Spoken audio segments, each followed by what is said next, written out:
Does the sense of entitlement in other people drive you crazy? Entitlement.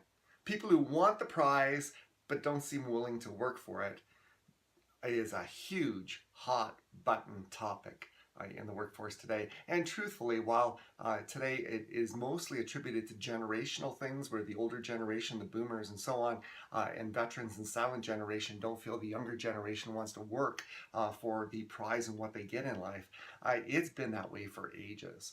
So can we deal with it? The purpose of this video blog is to talk about entitlement and to offer you in a very short period of time one solution that I think can change the relationships for the better, that where you perceive a sense of entitlement today, and maybe because of that perception, your relationship isn't all that great with that person. And so let's chat about it. Entitlement. It is people who want the prize don't want to work for it. And why it bugs you so much is you've worked for it. You've climbed the ladder. You've done the grind. You've put out a goal. You've put out a plan, and you got up off when you've fallen, and you got up again, and you learned from your failures, and you did what was necessary, and you got the prize. Congratulations. I like that. And the truth is, I say this a lot, who we are is what we expect. And so because we did it, we expect it of others. And if they don't seem to want to do the same thing, if they don't seem to want to earn it, it can really put us off. And it can affect relationships in every single part of our life. But for what I do, it's in the workplace. And it's not good. And so, you know what? It is true that when people show a sense of entitlement, we can get frustrated. But I want to share experience with you. This t-shirt is Grindaholic. It was given to me by a gentleman named Jerry Ron, and he runs grindaholic.ca. Feel free to check it out. For those of you that are climbers, hikers, it's one of the most world's famous hikes. It's called the Grouse Grind on Grouse Mountain, just outside of Vancouver, British Columbia. Absolutely beautiful. 3.4 kilometers, 700-meter elevation gain, the same elevation gain or the same grind as you would get on the CN Tower, but 40% more incline. It is grueling. And you know what? When you go to Grouse Mountain, you can pay $50 to be taken up the mountain in a comfy chair and have the lift take you up to the top where there are breathtaking views. There's a prize. Or you can climb this mountain with this natural step system and grind it out to get to the top. And you still have to pay a little bit to get back down, but it certainly is a lot less than if you pay for. You've won a prize, and it's kind of cool. Let me tell you, when I met Jerry on an airplane and we agreed to do this, I knew it was going to be tough, but I didn't know how tough it was going to be. Ever did that in life where you knew it was going to be a grind to get to the goal that you wanted to, but man, it was extra. But you know what? It tends to make the prize sweeter. And it did on that day. Even though it took me an hour to get up that grouse grind, it was an accomplishment, and it built self-esteem, and we felt wonderful. And when I caught my breath, it was actually really good. I think overcoming challenges is good for any person of any generation, anywhere. And if you're watching this video, I think you do too. So here's my piece of advice. When someone seems entitled, I need you to step back, because the issue may be with them, but it may be with us. It may be uncommon sense playing havoc in our relationship. And here's what I mean. I ran into a lot of situations where, you know, the younger generation will be in a meeting and they'll talk about the dreams that they have. And the one gentleman, one workshop, he said, you know, we have a small company, it's 25 people. I was stupid enough to say that I wanted to be president.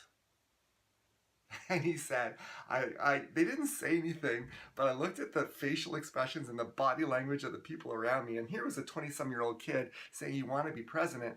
And he said, I could almost see the smoke coming out of their ears. And I realized it was kind of a stupid thing to say.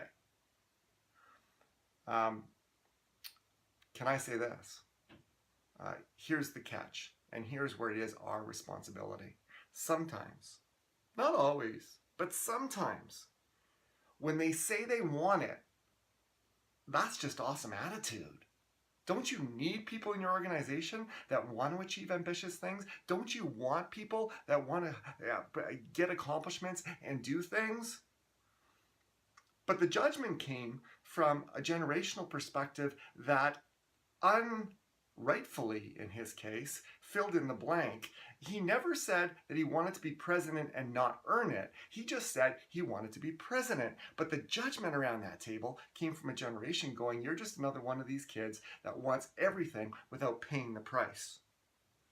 In that particular company, he said, I love my president. He said, he called me out. He said, are you serious? Because if you're serious, I love your attitude.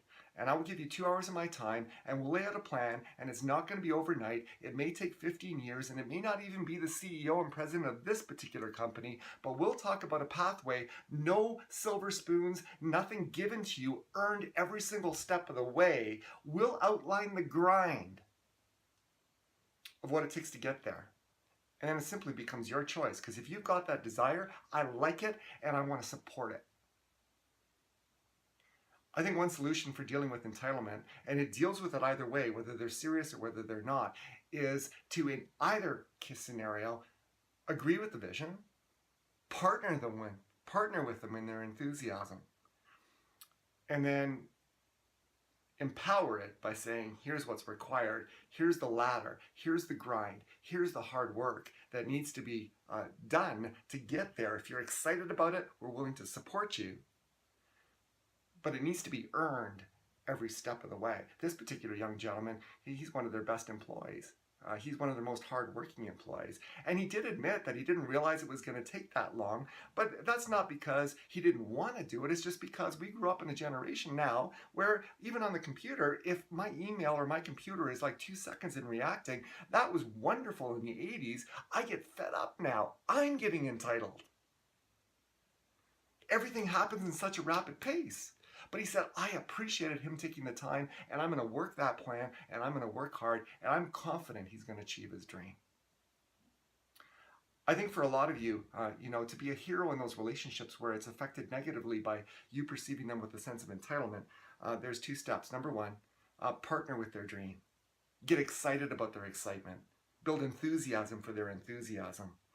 And then give them a choice, which means clear expectations of a realistic plan to get there, with consequences for their choices. If they choose not to do it, they may choose not to realize the dream, but it wasn't because you didn't support them.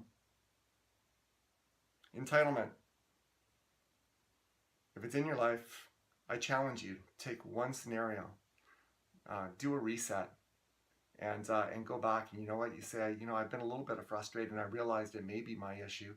Can I partner with your dream? Can we sit down? I'll give you some of my time and I'll show you what it takes to get there. And if you choose to get there, that's awesome. We need that attitude in our company. I want to read you just quickly at the end here. And it's on my computer screen, and it's a paragraph which I won't memorize, so I'm just going to read it to you. This is Jerry Ron, grindaholic.ca. Check it out. It's an awesome feat. You're going to feel great, if not exhausted, by the time you get up. But here's his quote on his website. He says, a grindaholic is someone who embraces the great outdoors with abandon. They don't attempt to manage or defeat its obstacles. Instead, they become a part of them. They work with the elements to push themselves to become better. The mentality does not stay up on the mountain, trail, river, or out on the sea. It returns with you, becoming a part of your day-to-day at home, in the office, or wherever you may be. You apply it to your life, and your life becomes better because of it. Bang on, Jerry. Thank you for that trip.